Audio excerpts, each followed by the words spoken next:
once I started singing, I did a lot. Of course, solos and things at the church and at school.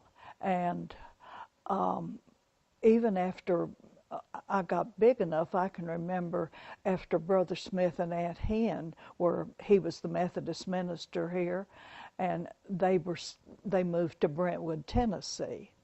And so I don't remember what age I was then, maybe junior or senior in high school. Mother would take me to Crossville, put me on the train, and I'd take the train to Nashville and take voice and piano lessons and stay with Brother Smith and Aunt Hen and sing in their choir at Brentwood Methodist Church. And that's where I met Alan McDowell. Now, I was probably 15, and he was already in college, and I started dating him there, and he was an engineer at Vultee. Well, I don't know how long this went on that I took the train and stayed with them, but quite a while, quite a few months at least, and I started dating Alan. And Alan asked me to come to an engineering dance. Now, about May of that year, I turned 17 and was supposed to go with Alan to this engineering dance. Well, I did. He picked me up, and we were supposed to drive at Aunt Hen's, and we were supposed to drive to his parents, and I was supposed to meet them, and then we were going on to the Andrew Jackson Stables, which had been turned into a lovely restaurant. We were going to have dinner there and then go on to the dance. Well, we went by his parents first. He wanted to introduce me to his parents, and Frank Seasock was there. This was early in the war effort, and they had called all the engineers to come out of college that were still in college and go into the workforce, to go from making washing machines and refrigerators and stoves to making planes and guns and ammunition. And Nashville had just been inundated with engineers pouring in from all over to Vultee. I don't know what they were developing at Vultee at that particular time, but Frank and his father and one of his best friends had been at Republic in New York, and they came to Vultee, and Frank was in, I don't think in the same, I don't think Alan was a weights engineer, which is what Frank was. But anyway, he was going to be renting a room from Dr. and Miss McDowell, and people in Nashville were letting them rent rooms because the influx of whatever was happening at that time. I was not much interested in that as I was going to dances and singing and everything. But anyway, we went by Alan's, and I met Frank at his parents' house that night. And he was absolutely terrible. But I couldn't see anybody else after that. Alan said, "Frank, are you going to the dance or not?" And Frank looks at me and he said, "Well, I wasn't going to, but I am." Damn Yankee. Saying that right in front of Alan and his parents. Anyway, then he had the brass to ask Alan to drive him by where he was staying at the time, and Alan did. And then when we got to the dance, Frank Seasock cut in on me, took me away from and the place was jammed. It was at the Andrew Jackson, and it was packed. I'm barely 17 years old. That's the first dance I had ever been to in my life. This was my first real serious boyfriend. And Frank takes me away from the table and won't take me back, and I don't know what to do. If I had time to think about it, I would have, but anyway, when we finally got back to the table, Alan was stewing. And Frank had the gall to say, would you take me by and drop me off at my house on the way home from the dance? In the car, Frank got a hold of my hand and never would turn it loose. When we dropped him off and when Alan took me to Aunt Hen's, instead of getting out of the car, and he was a perfect Southern gentleman, he just reached across, opened the door, and said good night. Somehow, I'm back in Jamestown, and it's Kitten and I had gone to the movies. Well, the theater was only, 2 blocks from our house. It was just a little way.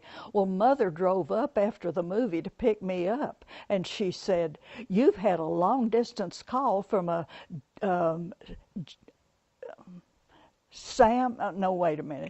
Frank C. Smith. And who is that? And I said, I don't know. She said, well, it's a long-distance call. Well, I go home. Frank Seesock is calling me from Alan's living room to make a date. And not only that, I don't remember the sequence now, but he invites himself to come up and visit me. Now, Nashville is, 150 miles?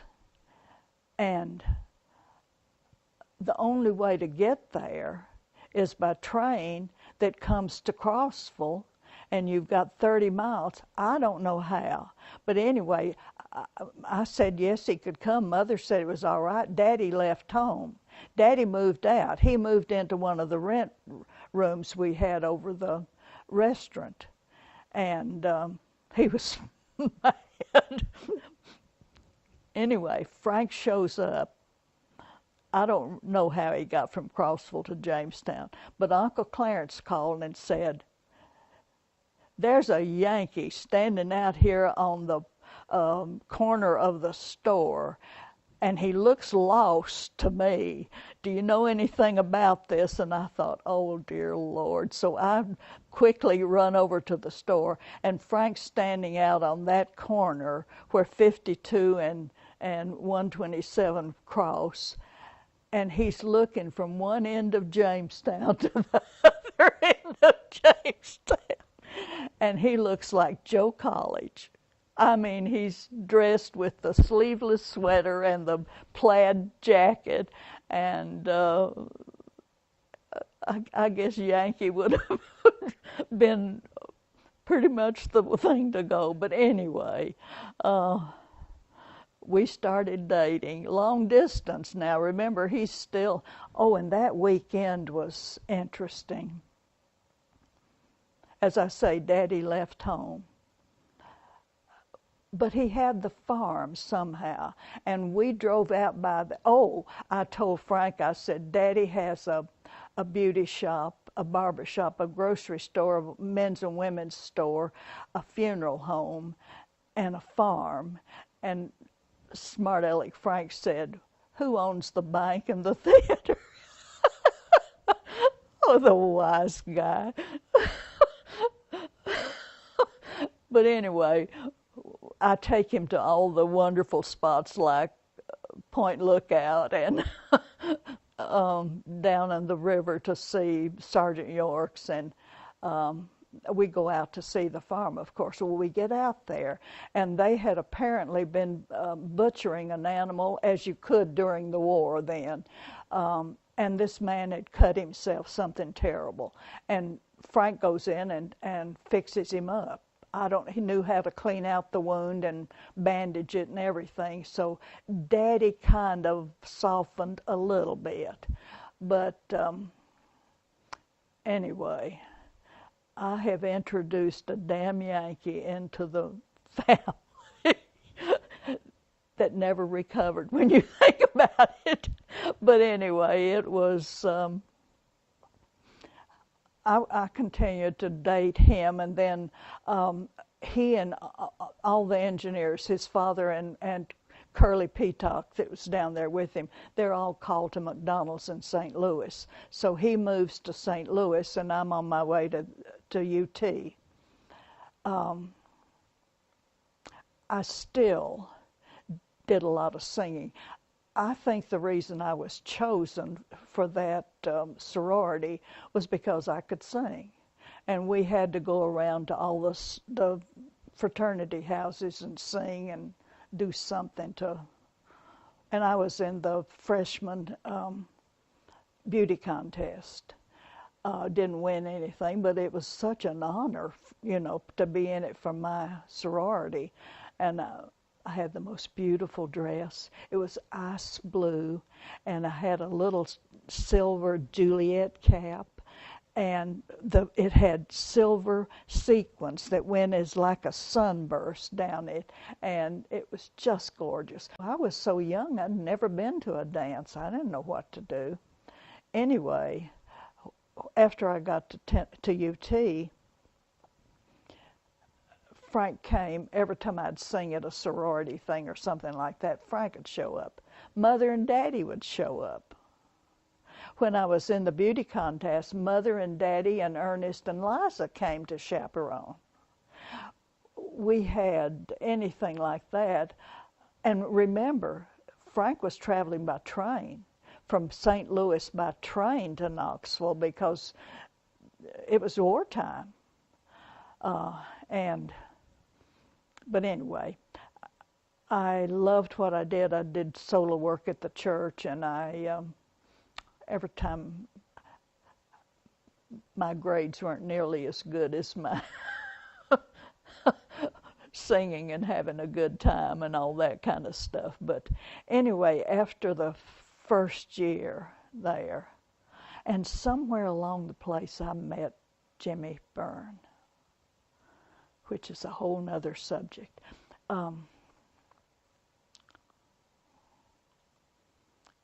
He fell for me. And I liked him. He was. If Frank hadn't been in the picture, it would have been a whole nother story. But I met Jimmy at a dance or something. The first date I remember having with him, he took me to the Rachmaninoff concert. History of Knoxville says Rachmaninoff gave his last concert before he died here. Well, for 3 months, his big Steinway concert grand piano sat on that stage, and I ran by it up. Remember, you had to go from the hill way down here for phys ed and up this 90-something steps to the next class. Well, I'd run through there and see that grand. And Jimmy took me to that concert when he finally came. It was brilliant. He was 73 years old, but he was he'd been sick. He'd had to delay his concert. And, but it was magnificent. He looked like he could barely make it across the stage, but it was phenomenal. And it was that romantic period of music that I just dearly love. And that was the first time I ever heard Rachmaninoff's Prelude in C-sharp minor. And that was his most famous piece. And he hated it probably because they worked him to death with it. But he took encore after encore before he would do it. He finally did it.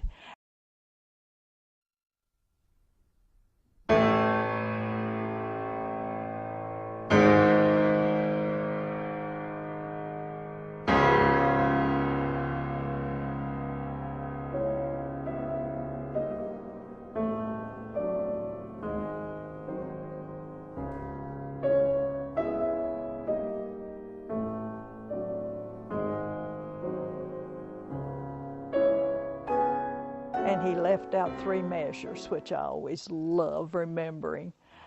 And I got back to the dorm late. Well, you had to be back by 10 o'clock. And I was late, and the house mother met me course, we had house mothers in those days, but she had heard about the concert, so I didn't have any trouble getting in, or it would have been a 3-month campus fine. So anyway, that was our first date. Now, I don't remember how I met Jimmy. I just don't. I vaguely remember him just coming up to me and introducing himself. As I say, I was singing all over the place and having a good time, doing everything but studying, and started dating him. Frank was in St. Louis, and then he was sent to Memphis by McDonald's, and he stayed at the Peabody Hotel for quite a while. Now, Frank had a presidential deferment because he was in the war effort, and he was deferred because he was an engineer and contributing to the war effort, as they did to a lot of them that they called out of college at that time. Somewhere along the way, while I was at the university, and Frank had been working in St. Louis with his dad, and Bob and Elaine, Frank's brother and his brother's girlfriend, had moved to St. Louis and were working there too. Well, somewhere along the line, Bob was called into the service and went into the infantry. And while they were there, Mother went on a buying trip to St. Louis, where she bought stuff for the store a lot. And I heard that she went, and it made me furious, and I called her and I said, I want to come too. Well, she let me do it. She let me I went out to Ernest and got money from him, and took the train and went to St. Louis and met her. We stayed at the Jefferson Hotel and met Frank and his father and Bob and Elaine, and Mother was there on a buying trip, so she had tickets, gratis tickets, free tickets to go to a style show there. Well, Dad had taken us all out to dinner, and Mother had met them and liked them seemingly and all this stuff, and we go to this style show as buyers for Looper Department Store. And that was a nice visit, and I thought everything was all right. Well, sometime after that, Frank was sent to Memphis. And while he was in Memphis, he decided he was going to give up his presidential deferment and go into the service. He couldn't stand for Bob to be in the service and him not be. And so he did. But I didn't know that. Somewhere in this interval, now I'm dating Jimmy Burns in Knoxville, and I don't know. And somehow we went to Jamestown because he met Mother and Daddy, and of course he's a Tennessean. He's a Southern nice gentleman and all of that stuff. Not only Jimmy's father was the hairy bird that they're getting ready to put a statue of him down in one of the parks down in Knoxville. He was a Tennessee representative at a very young age, and he was the deciding vote that gave women the vote at that time, and it's written up everywhere. I've got it in my DAR stuff too. But I quit hearing from Frank. The letters stopped. Broke my heart. I didn't know what. Anyway,